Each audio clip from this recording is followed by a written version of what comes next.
Welcome everyone. My name is Isa Bravo and I'm one of the co-chairs for the YCD Colorado Student Board this year. I'm a senior at Dawson School in Lafayette, Colorado. Before we begin, we have a few quick announcements. First, we want to thank RBC Wealth Management, the Denver Foundation, and Colorado State University for their support of our program and for making this webinar possible. Tonight's webinar is in honor of Holocaust Remembrance Day, which takes place on January 27th every year, which is actually tomorrow. We're doing this session tonight due to logistics, but encourage everyone to take time out of their day tomorrow to remember, listen, and learn. Anti-Semitic hate crimes have been on the rise in recent years. We must take a stand to say this is not okay in our schools and communities. It is on us to make our world safe and inclusive. The comments section will be turned off during tonight's presentation so everyone can focus on the speaker sharing his story. You can still ask questions using the Q&A functions, which will be answered at the end of the presentation. With that, it's my pleasure to introduce tonight's speaker, Eric Cahn. Eric was born in Mannheim, Germany, and was a toddler during the Holocaust. A French Christian family risked their lives to hide him in their basement while his parents were imprisoned in Auschwitz, where his mother later died and his father barely survived. His father sent him and his sister to live with their grandparents in Pueblo, Colorado since 1950. Since the early 1990s, Eric has devoted much time to sharing his experiences, especially with youth. Please join me in welcoming Eric to share his story with all of us. Thank you, Isa, and good evening. I would first like to take this opportunity to say how much I appreciate being able to speak with you, the youth celebrating diversity, and all the work that you do in over 100 high schools throughout the state of Colorado. I also want to thank Mr. Monroe, your executive director, for all he does to make your work possible, and the teachers and adults who support you. I'm here tonight to talk about a topic that is not pleasant, that is not enjoyable, that isn't fun to listen to, but a topic that I feel is very important for you to hear about, to be aware of, and to know about. Before I start, I'd like to say to all of you, I welcome your questions, but I'd like to ask that you hold your questions until I finish my presentation. So if a question comes to mind as I'm speaking with you this evening, try to remember it. And when I am finished, I hope you'll have some questions to ask. I am here tonight to bear witness to the Holocaust, to acknowledge and honor those individuals and their families who risked their lives to save the lives of people like myself, and to share my story with you. And I would like to begin by asking each of you to think about your lives as they are today. I'd like for you to think about your lives with your families, with your parents, with brothers and sisters if you have any, grandparents, cousins, aunts and uncles, and any other member of your family. I'd like for you to think about your lives at the various high schools that you attend in Colorado. I'd like for you to think about those things you do outside of school, in the evenings, on weekends, during vacations, and all those things that each and every day you have a chance to participate in and might even take for granted. And having done that for just a few seconds, I now would like for you to imagine the following things happening to you.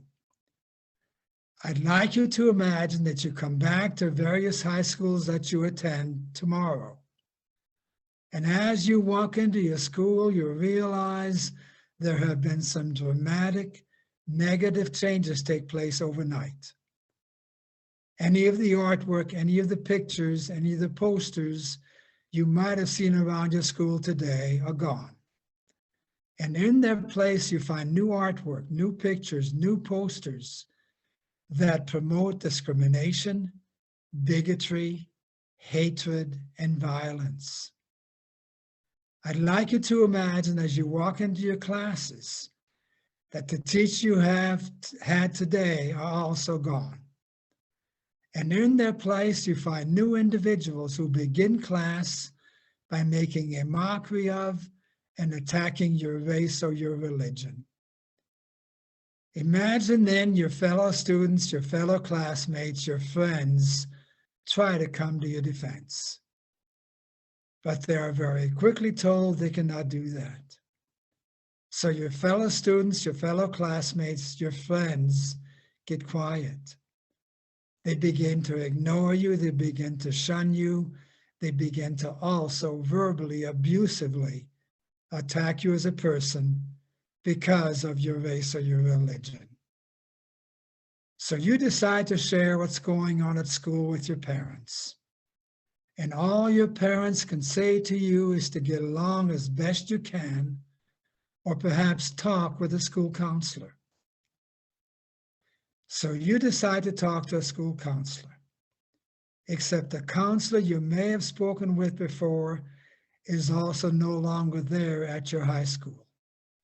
And the person taking the place of that counselor refuses to talk with you or to listen to you. So now you're stuck. You have to get along as best you can.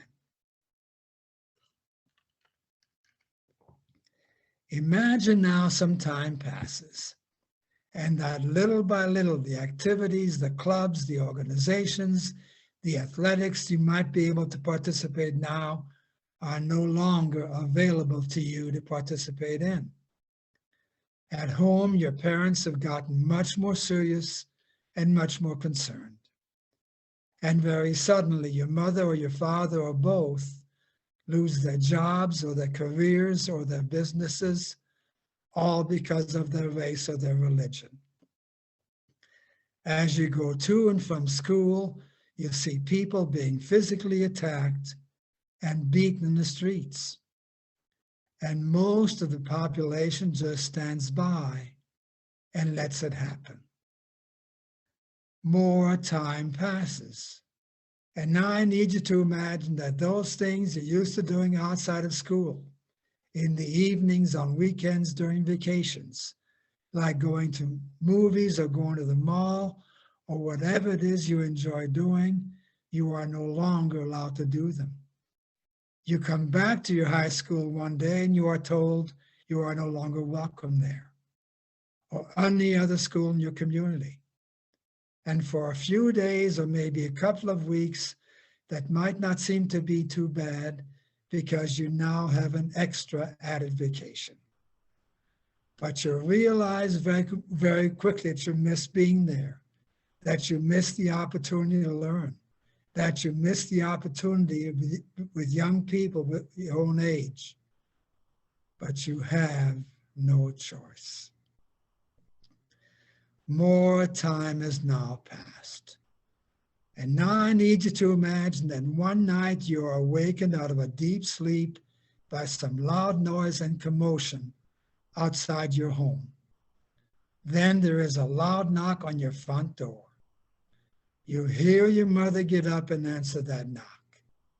In a few seconds, she walks into your bedroom and she says to you, you have to get up, you have to get dressed, you need to pack some clothes and some other things you think you might need because you and your family have to leave your home.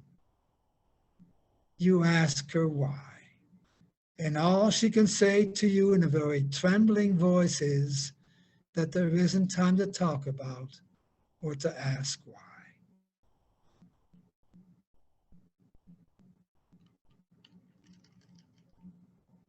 So you get up, you get dressed, you do pack some clothes and some other things you think you might need, And as you walk out of your bedroom into the front part of your home, you now realize and understand why your mother's voice trembled. Because you are faced and confronted by several individuals with guns pointed at you. So you and your family walk out the front door.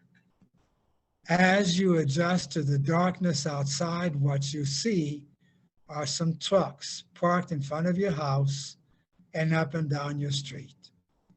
You see young people like yourselves, younger children, babies, and adults being forced on the back of those trucks.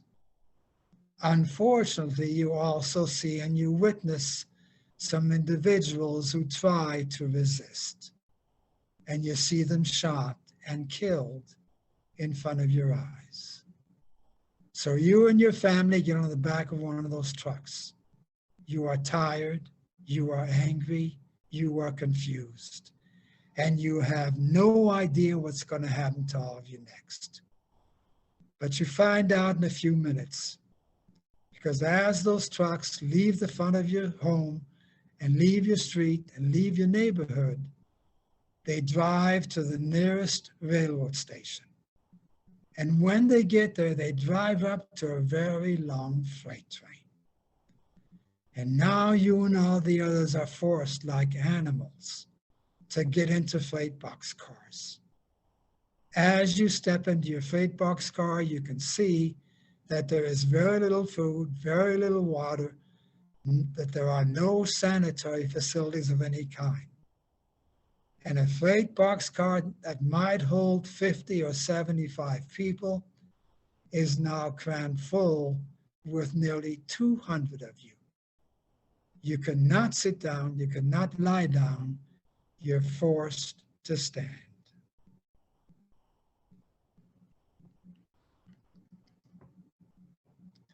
The doors to your boxcar close and the train begins to move. It is very dark, it is very cold, it is very uncomfortable. And what you hear for the next 3 days as the train travels is the cries of babies and the hysteria of some of the adults. You see and you witness some elderly people get sick and crumple to the floor. When the train finally stops and the doors to your boxcar open and you look outside for the first time in 3 days, what you see is some barren ground and some wooden buildings surrounded by high barbed wire fences. The mountains to the west you're used to seeing every day now are gone. You have no idea where you are. And now, once again, like animals, you are taken out of the freight boxcar that you're in, and you are marched into one of those wooden buildings. As you walk in, you can see there is very little furniture, there are very few beds, there is mostly straw on the floor. You live in this place and you survive in this place for the next 20 to 24 months. And during that time, you live on just 2 meals per day that for the most part consist of a watery soup and some bread. You see many people get sick, many of them die. But somehow, some way, you and your family do manage to survive. And then I want you to imagine that one day your father says to you, "Let's take a walk." You ask him where you're going. And he says to you, there are some individuals who have come to this place whose main purpose, whose main mission, whose main goal is to rescue and save as many young people like you, younger children and babies, from this place.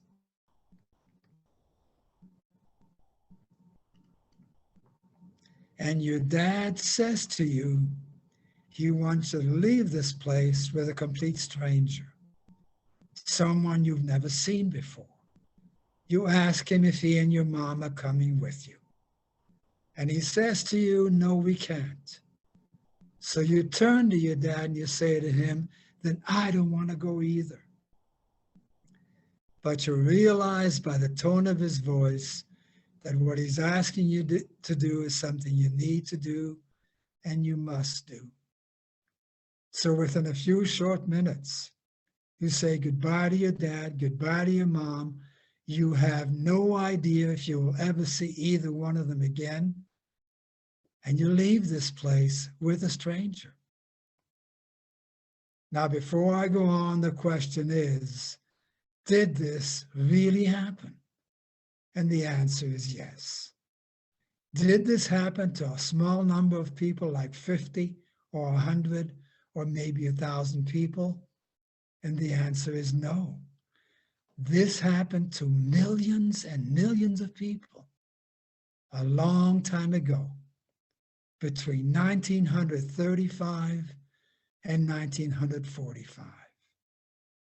And then we have to ask the questions, why did this happen? And how could this happen? And to answer those questions, I've got to take you way back in history to the end of World War I. Germany lost World War I very badly, and because of that, conditions in Germany were pretty awful. People were angry and upset. The economy was in bad shape. Inflation was very high. Unemployment was very high. People had a very difficult time getting enough money together to buy food and clothes and other necessities.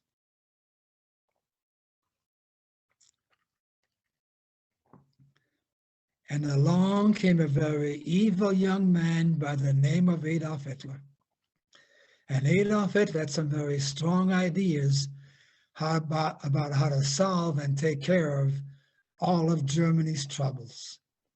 His ideas centered on and focused on getting rid of and eliminating all minority groups all over Germany, mainly the Jews.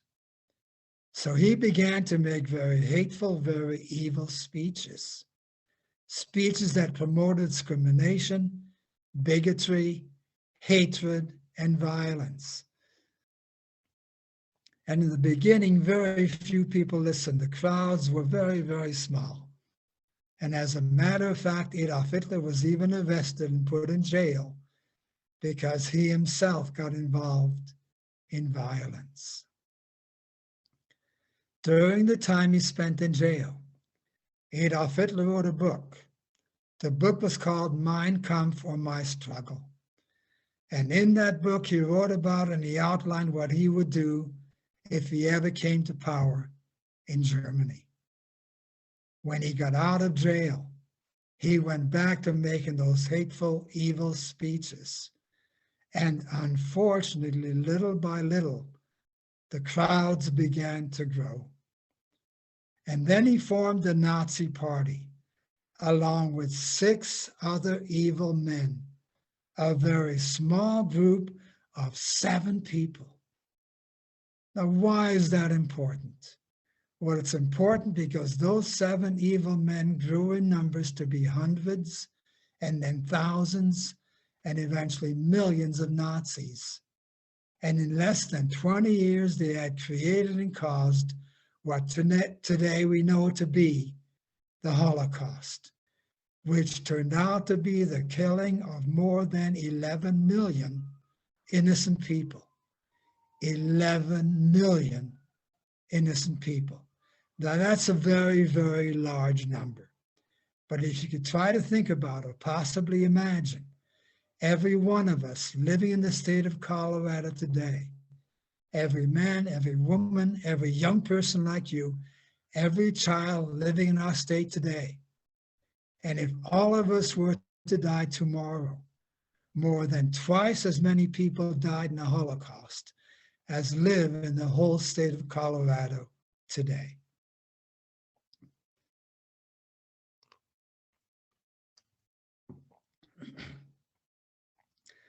Now, I said the Nazi Party began to grow in numbers. In the beginning, they also did run in local and state and national elections. In 1932, the Nazi Party got 40% of the vote in Germany. Less than half, not a majority. a man by the name of Hindenburg was elected president.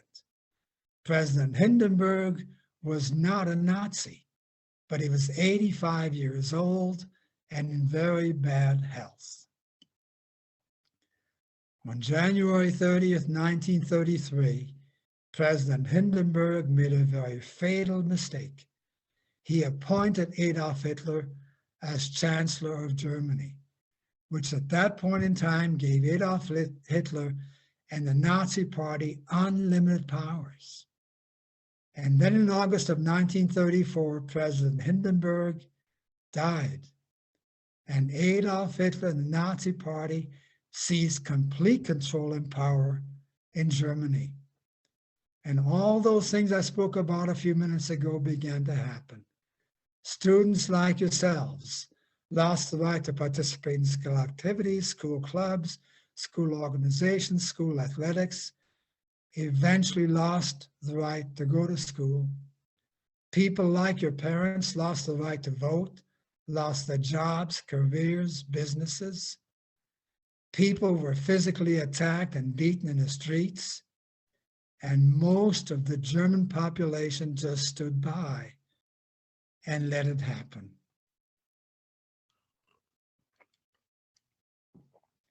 And then a major event took place all over Germany on the night of November 9th and 10th, 1938.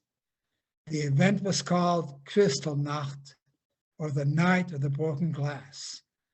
On that night, several thousand Jewish homes, several hundred synagogues, several hundred Jewish businesses were firebombed and destroyed.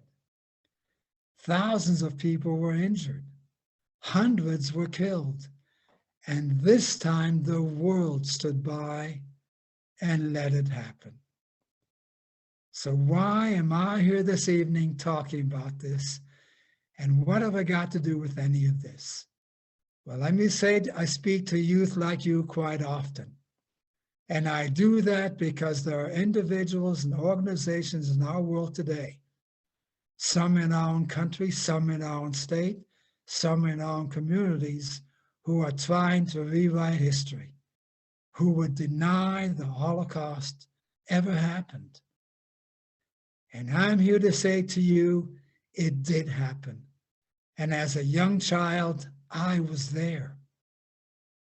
I was born March 29th, 1938, in Mannheim, Germany, a large city in the southern part of Germany. I had a younger sister born June the 4th of 1940, and it's a miracle she was even born because of the conditions that existed for Jews in Germany at that time. On October 22nd, 1940, my family got the knock on the front door I described to you a few minutes ago. My 4.5-month-old sister, my mother, my father, and I, along with hundreds of other Jews, were taken out of our home, then taken by truck to the nearby railroad station, then taken by freight train like animals from Mannheim, Germany, to the southern part of France, to a place called Camp Gurs. Now, why France? Well, as you will learn in your World War II history, if you haven't already, the Nazis conquered and occupied France in early 1940. And as a result, the French government, called the Vichy government, chose to assist, cooperate, and collaborate with the Nazis.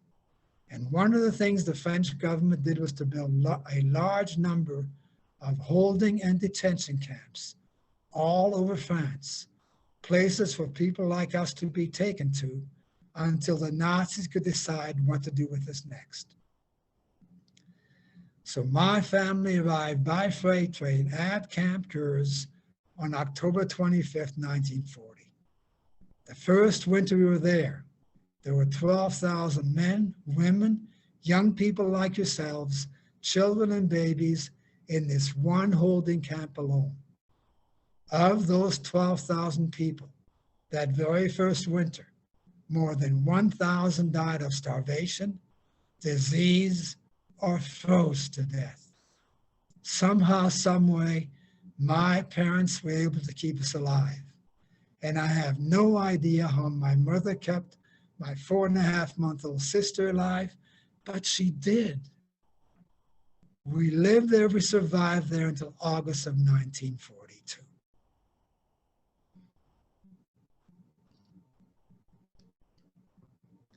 Now, I said the French government chose to assist, cooperate, and collaborate with the Nazis. But there were hundreds and hundreds of French people who chose to do things differently, who chose a higher road, who chose a higher goal, who chose to risk their lives by joining an organization called the French Resistance. And one of the goals, one of the purposes, one of the missions of the French Resistance was to rescue and save as many young people like you, younger children and babies, from these holding camps. To do that, they first had to find a way to infiltrate those camps. And what they did was to pose as workers. Once they got inside those camps, they then had the much more difficult task of trying to convince people like my parents to give up their children to them to be rescued. So in August of 1942, my parents had a very difficult, a very terrible decision to make, a decision that no parent should ever have to make. They could choose to keep my younger sister and I with them to see what would happen to all of us next, or they could choose to give us up to complete strangers, not knowing what would happen to us, not knowing if they'd ever see us again, but hoping if they made the choice to give us up, that we'd be better off. My parents made the choice to give us up. And then the question is, did they make the right decision? And the answer is a very definite and emphatic yes. Because if they had not done that, I would not be here this evening. I would not be alive today to talk about it. And the reason for that is that less than 1 month later, on September the 16th, 1942, to be exact, my parents, along with hundreds of others, including some young people like you, some children, some babies who had not been given up and therefore not rescued, were put on another freight train. And this time the freight train took them from the southern part of France to Poland, to the Auschwitz concentration camp. One of the most horrendous, one of the most horrific of all the killing camps that existed all over Europe. And you have to understand now and realize the concentration camps were not like the holding camps. In the holding camps, you had a chance to survive. In the concentration camps, the chance of surviving was very, very slim. As a matter of fact, less than 4%, less than 4 out of 100, less than 40 out of 1,000, and so on. The train my parents were on carried 1,003 people. Again, men, women, some young people like you, some children, some babies who were not given up and therefore not rescued. It arrived at Auschwitz on September the 18th, 1942. By January 27, 1945, when Auschwitz was freed from just that one train alone, of those 1,003 people, only 38 were still alive. 965 had died from just that one train alone. Now you try to think about or imagine hundreds and hundreds of such trains arriving at different concentration camps all over Europe all of the time, and you get some idea where the 11 million innocent people comes from. As these trains arrived, one of the first things that people sometimes heard was a small band playing at the station, which is ridiculous and absurd, but true. The first thing that people sometimes saw, the first thing that people saw when they first got out of the freight box cars this time were Nazi officers and doctors standing on a platform, pointing to the left or pointing to the right. Now, what did that mean? And let me say to you, this is difficult to talk about. It may be hard for some of you to hear because it happened and because it's true. I have to share it with you.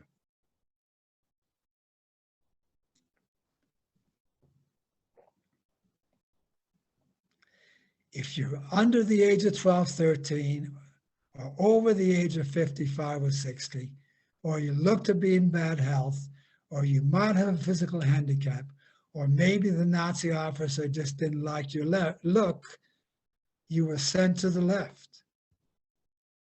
If you were over the age of 12 or 13, under the age of 55 or 60, look to be strong, look to be healthy, look to be able to do a very hard day's work, you were sent to the right.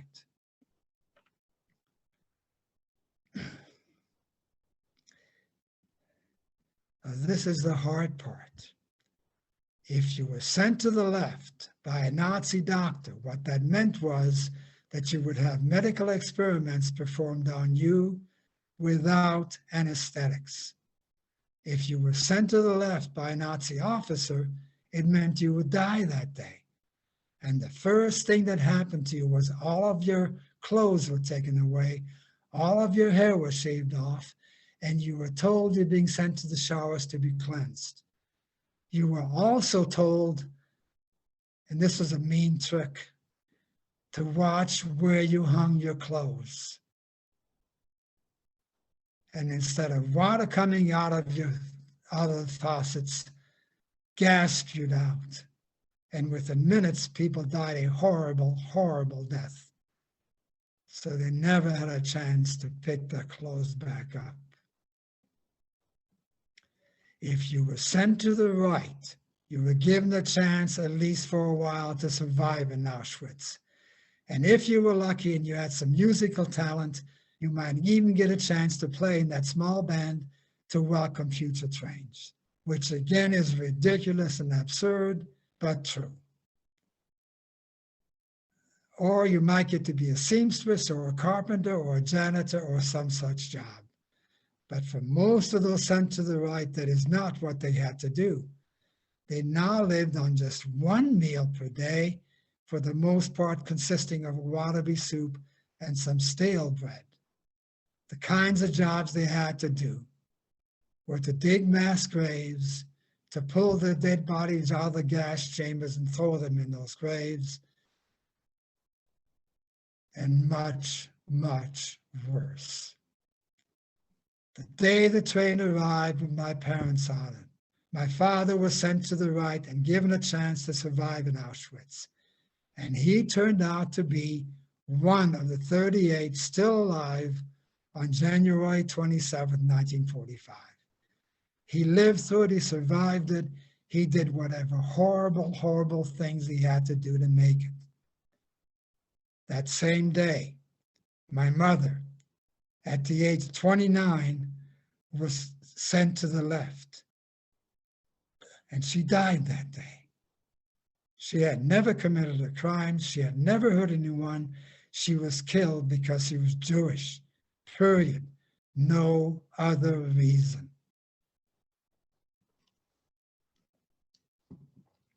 Now let me go back and talk about what happened to me after I was rescued from Camp Gurs. In addition to all those very brave and courageous and heroic French people who were part of the French resistance, there were also thousands of French families who chose to risk their lives by taking in Jewish kids like me and hiding them from the Nazis. I was taken in by a French Christian family, a family who didn't know me. They were Christian, I was Jewish.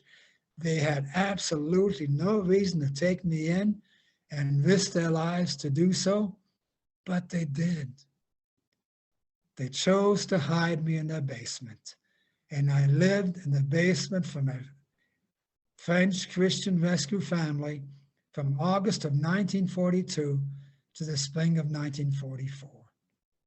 I very seldom got to go outside. My French Christian rescue family took very good care of me. They spent as much time in that basement as they could, but they had to be very careful so as not to attract the attention of the Nazis outside. They had to also convince me as a 4.5-year-old child to be as quiet and still most of the time. The house I was in was never searched.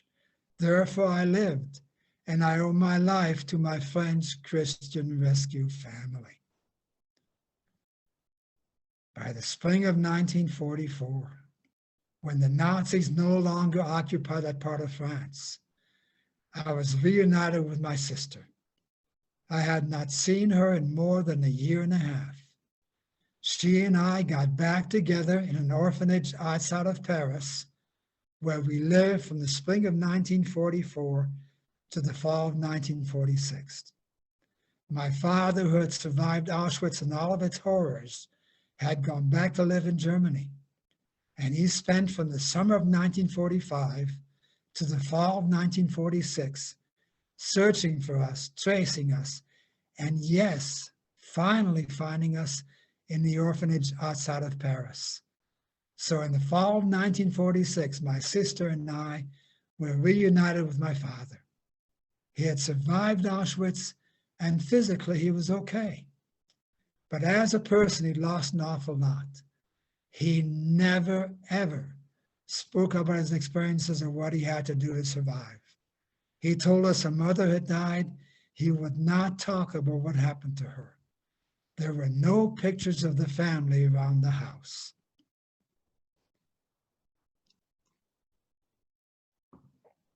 And after just a few short months, because I think he realized he wasn't being the kind of father he should be, or maybe wanted to be, he began to make plans for my sister and I, just the two of us, to come to America to a better life.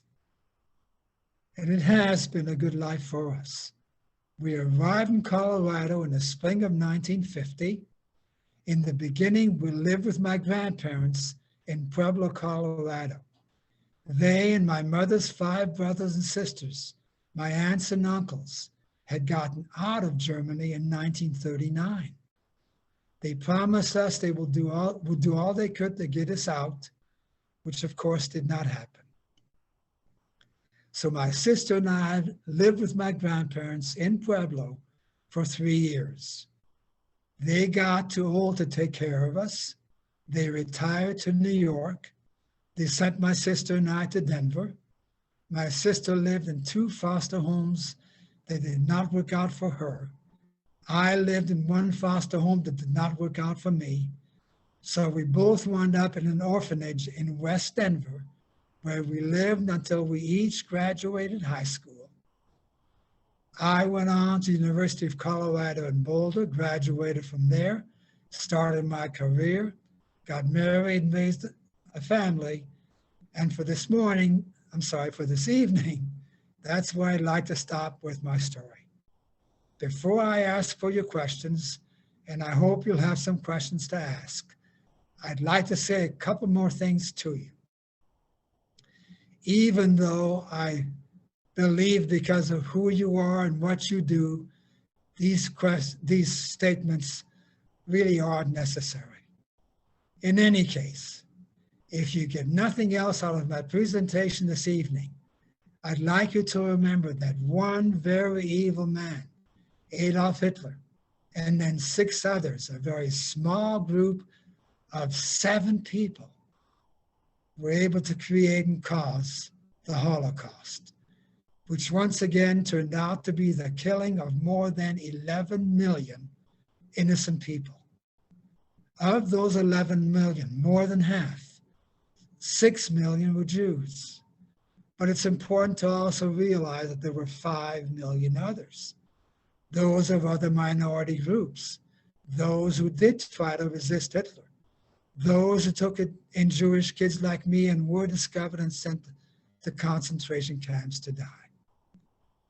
The second thing I'd like to say to all of you, even though because of what you do, this isn't necessary, and that is the next time you hear anyone make a racist or racial joke, instead of standing by and listening and letting it be said, I'd like you to stand up to that person, no matter who it is, and very strongly say to them, that's not okay with me.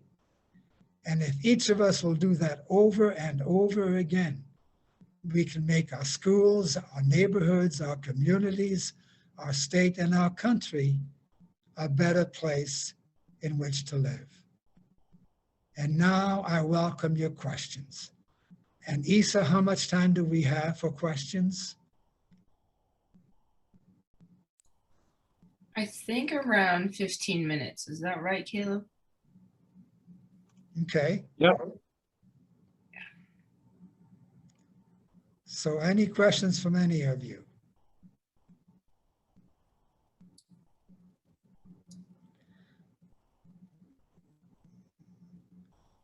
Well, let me go ahead and talk about a couple of other things. Maybe questions will come up during that. One of the things I wanted to do growing up is to take a trip back and revisit my steps and my parents' steps. So a number of years ago, my wife and I took a trip back to Europe. We went back to Mannheim, where I was born, and spent a day there. The mayor of the city welcomed us and took us around the city, showed us some places where my parents might have lived. So we spent a day there. We then went back to Camp Gers, which today exists as an overgrown forest, because after the war, the de Gaulle government was so embarrassed by what the previous government had done that they tore down these holding camps and planted trees. We went back to the orphanage where my sister and I lived outside of Paris and spent some time there. We went back to Auschwitz and spent a day there for me to say a final goodbye to my mother who died there. We also went back to the small town in Germany where I lived with my father after the war. So at this point, anybody have any questions? We have a lot of questions, actually. I'll start with the first one. Morgan is asking how many other kids were saved from the camp with you? From the Holocaust? And I think in the camp that you were in. Oh, okay. I have no idea how many other children had lived in the camp, but I can talk about the number of children who survived, and that number is 1,500,000. But there were 4.5 million that did not survive. The next question is from Esmeralda, and they're asking, did you ever see your father after you came to America? Okay, I'm glad you asked that question. Over the years, my sister and I corresponded with my father. He got remarried. We did lose touch with him. I happened to be in Europe for the first time in 1970. I was able to find him and look him up. I spent one evening with him. He then died of natural causes in 1975. My sister never saw him again from the day we came to America.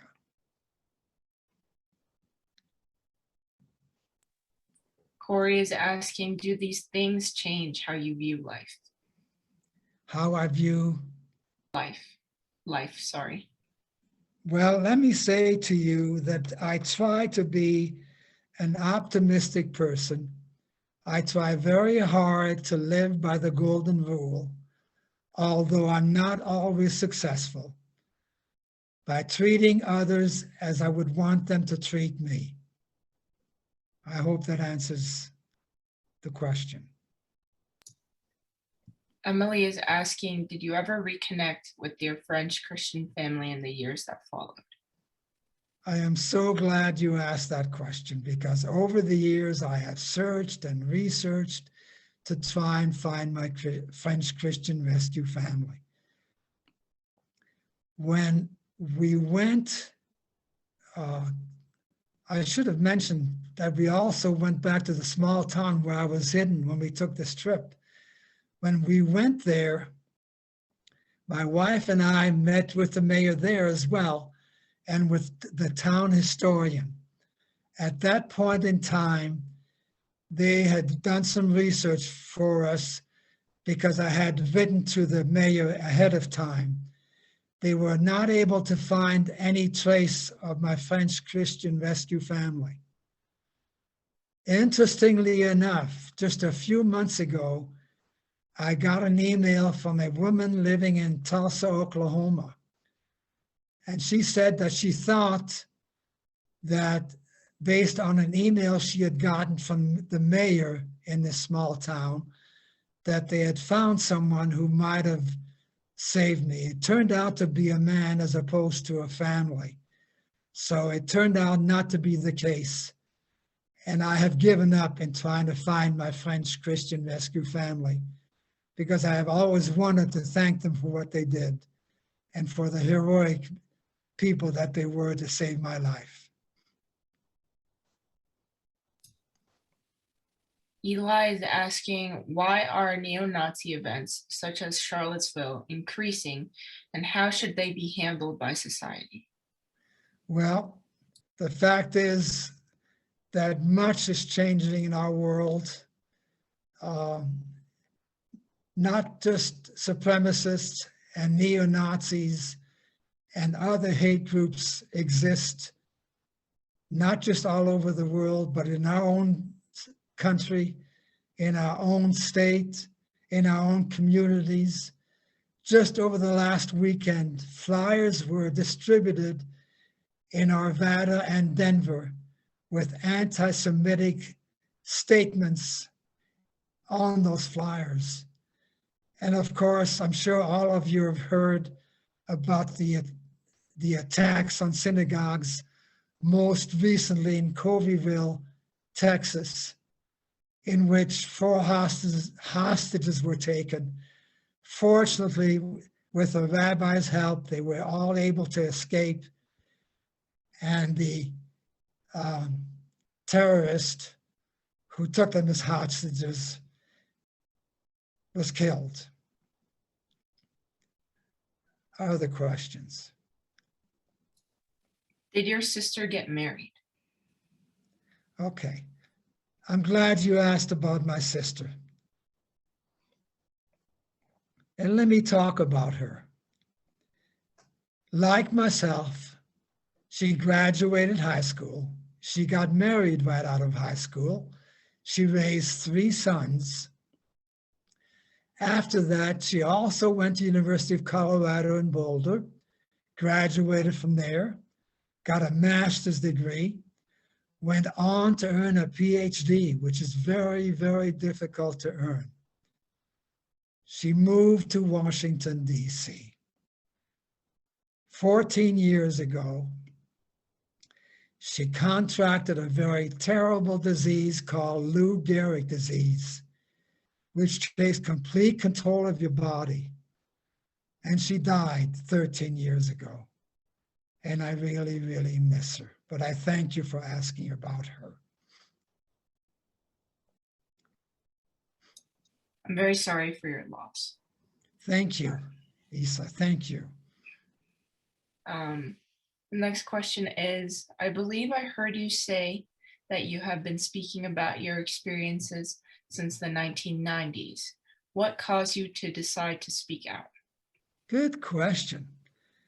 You know, growing up, I wanted to grow up like everybody else. I wanted to be an American. But as I grew up, more and more, I began to do research about my life as a child. And the more I did the research, the more I wanted to share that story of mine. In 1991, my wife and I were informed there would be a national get-together in New York City for child survivors of the Holocaust. They expected about 300 of us to attend. I was reluctant to go. With my wife's encouragement, we did go. And they had 1,600 people like myself from all over the world at that conference. And I found people like myself who had actually been at Camp Gers when I was. So I connected with them. It gave me the impetus and motivation to come back here and form a support group of people like me, which I was able to do. And I began to speak about my life.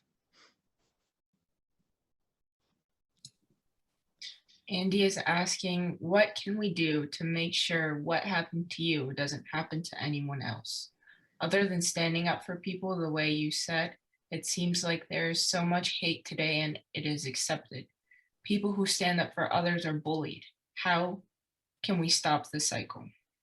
You know, like I said, when I first came on this program, I have so much faith in you, Isa, and all of you who are part of the youth celebrating diversity and all you do. And I know that you, all of you, are the future of our country. And all I can do is to ask you to keep doing what you're doing and encourage anyone you're in touch with to join your group, to be part of what you do. And that's how things can change. We are definitely doing that, I can assure you. Thank you, thank you. Ashlyn is asking, can you talk about why it is important to never forget our history, and how should we consider treating asylum seekers today who may be escaping atrocities but different than yours? I'm not sure I understood the last part of the question. They're asking, how should we consider treating people who are seeking asylum here in the United States, who are escaping atrocities that are different than yours? Okay. In terms of that question, it's a very, very difficult problem. And I know the administration, President Biden, Vice President Kamala Harris, who's been assigned to do whatever she can as far as the southern border. I'm not sure what can be done to make it easier for people seeking asylum. It's a struggle that I know the administration is dealing with. I hope that answers the question.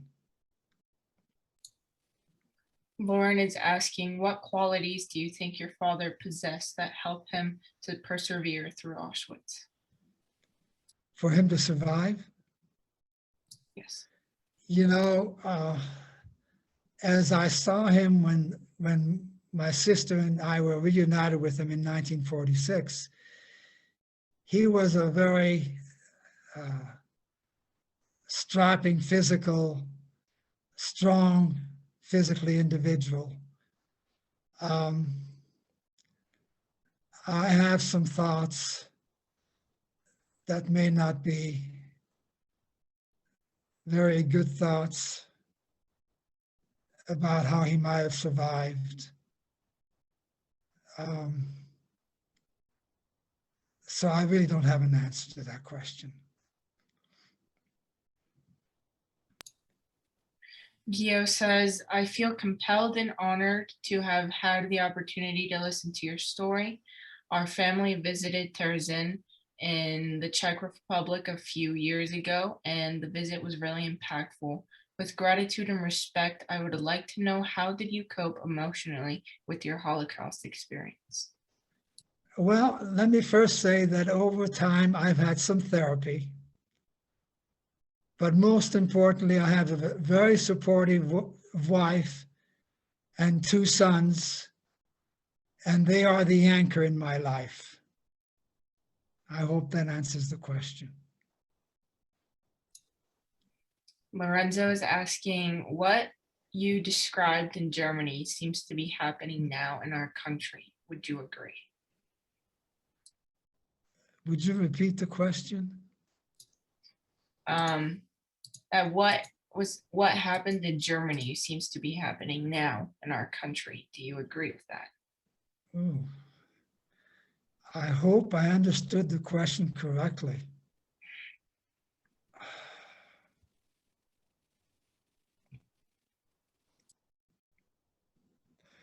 The only way I can answer it is to be direct and honest to how I feel. And that's to say that we had a former president who took our country down a road from 2017 to 2021, which is a stark reminder of what happened in the early 1930s in Germany.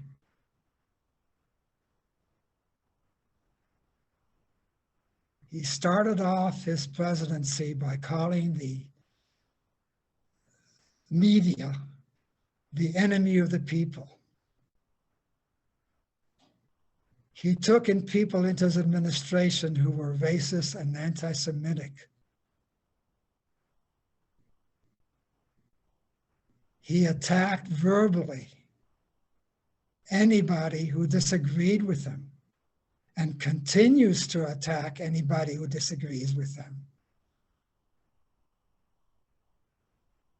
He has lied over and over and over again and continues the big lie that he won the presidency. I can only hope that somehow, some way, he does not get nominated for the presidency in 2024. Because God help us if he is reelected. That's enough. Henry's asking, do you think if people had stood up to the hate in Germany, this would have happened?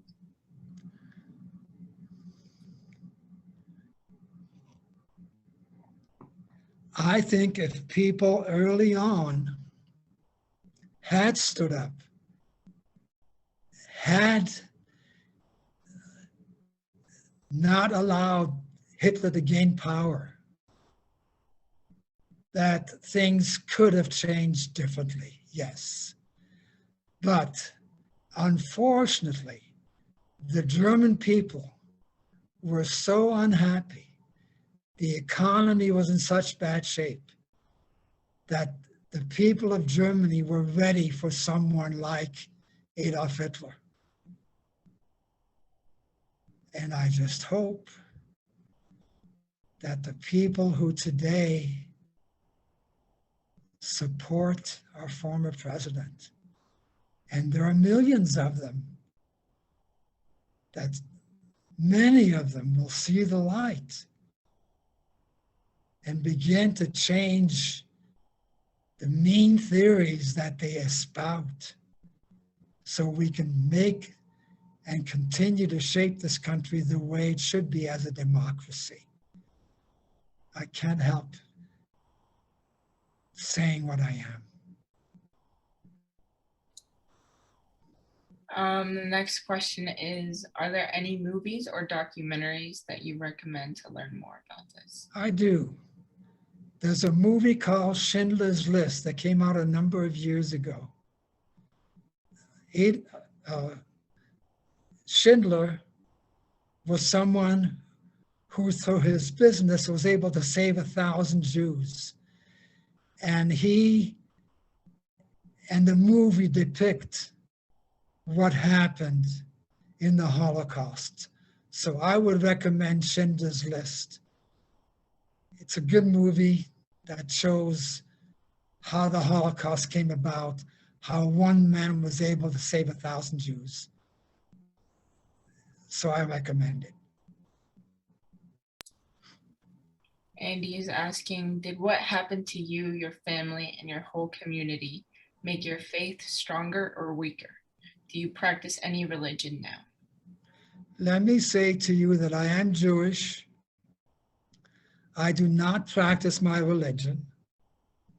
And even though sometimes I get challenged as to why I don't practice my religion, I suggest to people that, yes, I'm Jewish, but a French Christian family saved my life. So what do I do about religion? I can only say, like I said before, that I try to live by the golden rule, to do unto others as I would have them do unto me. I'm not always successful at doing that, but I do try to do that.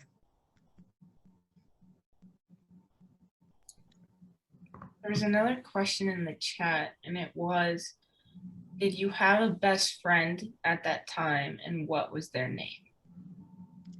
Keep in mind, when the Holocaust first started in 1938, I was only 32 and a half.